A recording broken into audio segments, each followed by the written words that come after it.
Hey everyone, thanks for tuning in today. Welcome to a new video. So over the past couple of days, I've been testing out a lot of new teams for the Sinnoh Cup specifically, and the reason is because the Sinnoh Cup's really different. It's actually a lot glassier than I thought it would be. The only real tanky Pokemon are going to be like Gastrodon, Munchlax, and like Cresselia. The thing is that most of the Pokemon you see in the format are super weak. Pokemon like Lucario, Empoleon, Abomasnow. Each of these Pokemon takes so much damage when it's neutral damage, and they really can't afford to take any type of like charge moves, even if they resist it.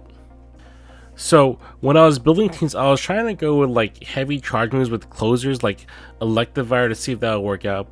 But then I realized that Pokemon like even Drapion's Crunches or Aqua Tails need to be blocked because of how weak Pokemon were in this format. And then I thought to myself, man, wouldn't Shadow Pokemon just do a ton of damage? And then I walked into this team over here, and I thought to myself, wow, there's just no counterplay against this team. So today's team features Pokemon that really focus on fast move damage. The one thing I like about the team is that it doesn't have a lot of counterplay, but at the exact same time, the thing I hate about the team is that there is no counterplay. Either your opponent can counter or they can't, and that's all there is to it. In the lead, we have a Gastrodon. Mine's actually a rank 1, which is pretty cool. I've had it a long time, and I'm glad I could finally use it. It runs Mud Slap, Body Slam, as well as Water Pulse. My quote-unquote safe swap would be my Drapion. It runs Bite, Aqua Tail, and Crunch.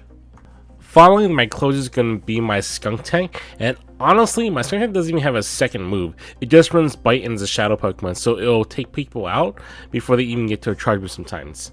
There may even be some battles where you'll beat your opponent while they still have 2 shields. Let's get to some battles and I'll show you what I mean. So in game 1 we get a pretty favorable matchup with Empoleon in the lead. Gastrodon's just going to have this Empoleon with those Mudslaps, but they switch into Frost, which is fine with me. I bring out my Drapion because I know it can actually take an avalanche to the face without any difficulties, and then I'm going to go ahead and bite it down. Unfortunately for my opponent, I'm able to double counter them on the lead. This game is pretty much over already because of this advantage I have. And that's the thing, Gastrodon is so good against so many meta Pokemon that you're going to win a lot of leads. The second I see this Toxicroak, I know the game is over because my worst case scenario, I can actually just have my Gastrodon farm it down afterward, and then it's going to go against the Empoleon, at which point it may not be able to take out the Empoleon all the way, but my Skunk can actually finish off afterward. You'll notice that all 3 of my opponent's Pokemon were actually really glassy. And that's what I was talking about earlier when I was talking about the Sinnoh format being extremely fragile. Because, generally speaking, the average Pokemon in this format is super fragile, you're able to run a lot better teams that just run fast moves. I actually let my Gastrodon go here just because I want to show my opponent my 3rd Pokemon. But I didn't even do that. I think that at that point, with one more Mustard, the Empoleon would have gone down. There goes game 1. In game 2, I catch another really good lead. It's an Empoleon in the lead, and I'm guessing it's probably going to be like a Frost on the back. This one stays in for a little bit. I'm guessing they're trying to just do some chip damage. So I noticed I'm lagging, so I turned off my Wi-Fi and just rely on 5G for this battle. At this point, I'm willing to just farm down and then have an energy move ready for the next Pokemon that comes out. With Body Slam that does enough neutral damage to cause a threat, and Water Pulse takes out enough Pokemon or does enough neutral damage to warrant, blockage. Here's the Frost I was anticipating, so I'm going to go ahead and throw this Water Pulse and then dip into my Drapion. They didn't block it, which I think is a huge mistake, but I don't think it really mattered over here. So I'm guessing some streamer actually just featured this team because we're seeing it for the 2nd time in a row. That being said, we already know we beat this. I really don't have to really worry about anything over here. Just gonna throw Aqua Tail. They should block this Aqua Tail. If they don't, I don't know why they wouldn't. And then either way, what's gonna happen here is that they're gonna eventually take out my Drapion, and I'm going to finish off the game with my Gastrodon. This Mudbound is 100% gonna take out my Drapion, but that's okay. Gastrodon comes out. I get out 2 Mudslaps and throw a Body Slam right away. At which point we should see a return of the Frostlass. Now, to my opponent's credit, they actually played this really well. The Frostus actually has a lot of energy, but it's just not enough to take out my Shadow Skuntank before I take it out. And there goes game 2. In game 3, I finally get a bad matchup, which is something I want to show y'all. Look at this. I'm going to switch into my Drapion. It's going to do some bite damage over here, and then it's going to start really putting some damage on some Polion. At which point, I'm going to go for the Crunch. With this first tech, I'm not going to block it because I actually don't mind if this thing goes down or not. This shouldn't take me out, and they have to block my Crunch or they're going to be in trouble here. I throw the Crunch hoping that my opponent blocks it. Because they block it, it means that I can actually farm it down with my Gastrodon over here. With this farm, I'm just that much closer to my Water Pulse for the final attack on this Drifloon. Now what I should be doing here is switching out, but because I actually misplayed earlier by not waiting out the clock to bring out my Gastrodon against the Empoleon, I'm stuck in a lock over here against Drifloon. Finally, I switch into my Skuntank so that I can just do some bite damage. They're gonna throw a Icy Wind here, which is fine with me. It's not gonna take me out, and I'm just going to see the matchup at the end. It ends up being a Monferno. I forgot which trainer brought a Monferno into the team. It was a nice spicy pick, but I just don't think it's good enough even to take this team out. With this team, we're at a point where I can mud slap this Monferno down. They're probably gonna close combat here, so I'm gonna block it. If they do, yeah, there we go. I can take it out with one mud slap, and the Drifloon is low enough for me to actually just throw 2 body slams for the game here. Here's body slam 1, throw a mud slap, body slam again. This body slam should be able to take out the Drifloon, but I might be kind of close. Oh, not quite enough. One more mud slap does the job. And there goes game 3. I was noticing that Sinnoh Cup just wasn't really that popular. My Q times were about 3 to 4 minutes per round. Anyhow, in game 4, I get another favorable matchup. It's a Drapion. They bring out their Drifloon, which is the main counter to Gastrodon. So I bring out my Skuntank. In retrospect, I probably should have taken out the Drapion because it could take more damage, but I don't think it really matters that much. With a double counter like this, it's going to be really hard for them to recover. This is a second Icy Wind. I think it'll take me out, so I actually blocked this second Icy Wind just to make sure. I really didn't want to lose Switch, so I just blocked the second one just to make sure I didn't lose it, even though I'm double debuffed. The thing is, I already know that there isn't really anything out there that can really farm me down in a position like this. Even something like Tosser would lose really badly against the Gastrodon at the end of the day. The Drapion came back out and it's running Poison Sting, so I know that it has to expend energy. Just take out my Skuntank over here.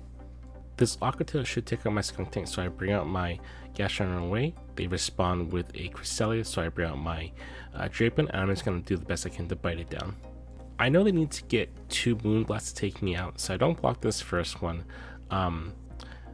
That being said, I'll probably block the second one just to keep this in a little longer, and I'm just going to be throwing Aqua Tails here. I'm throwing Aqua Tails because I know they have to block this no matter what.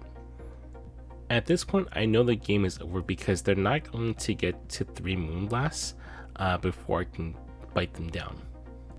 At which point, my Gastrodon can once again finish their Toxicroak off, or their Drapion off. I'm going to throw a second Aqua Tail for good measure to make sure I get this second shield. That being said, I know they have to block it, so I don't even try to charge it there. This one was just another one of those games where you happen to get a triple counter and there's nothing your opponent can really do about it, unfortunately for them.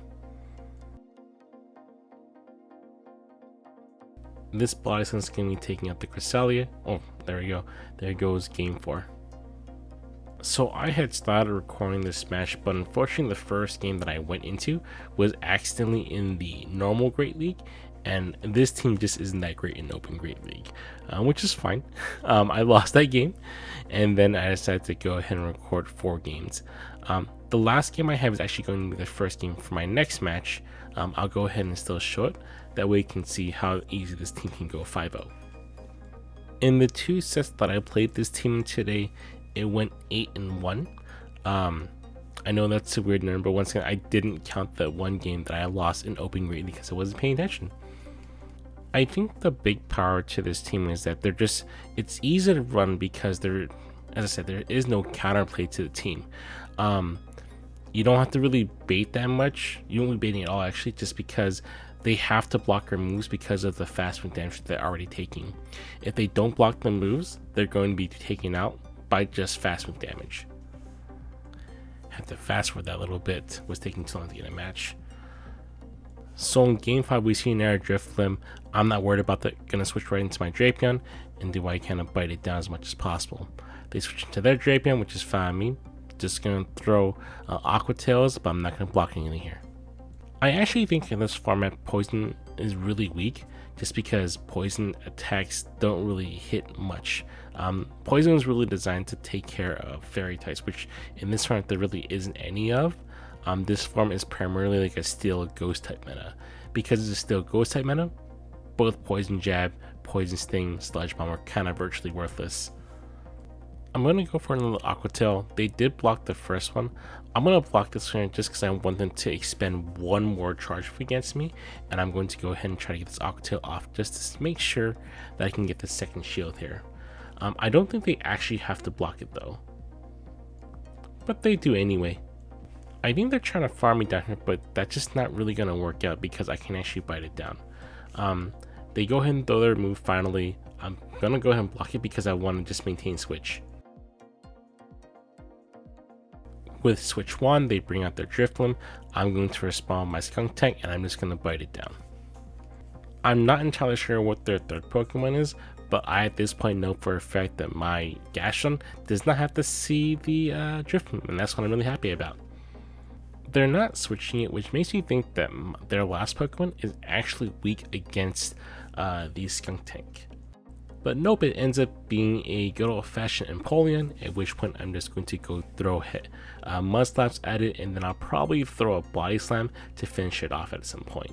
I think if I went straight for the farm down, they can actually get to a second Hydro Cannon before I can take it out, so it's really important that I get this Body Slam out. They actually sneak in a fast move there, but that's okay. With Gastrodon and Empoleon, because Empoleon is so fragile, it really just can't take that type of Body Slam damage, even though it's resisted. And there goes game 5. I actually feel really bad about featuring a team like this, because a team like this just has such little interaction with your opponents sometimes, because once again, either your opponents have the counters or they don't. That's what it comes down to. In a situation like this team can actually win, matchups where you lose the lead. If you can maintain the lead, it's equally good. There's just so little play against it. It really reminds me of the original Grasshole team, where it'll be Bastodon in the lead, they'll Razor Leaf in the back. Shadow Victory Bell is so strong because it can take out pretty much anything with 2 shields, and that kind of happens again with this team too as well. Feel free to try it out. Although I hate the team a lot, I think it's probably one of the best teams in the current format of Sinnoh Cup. Thanks for watching, and I hope you all enjoyed the video. Good luck on the Battle League.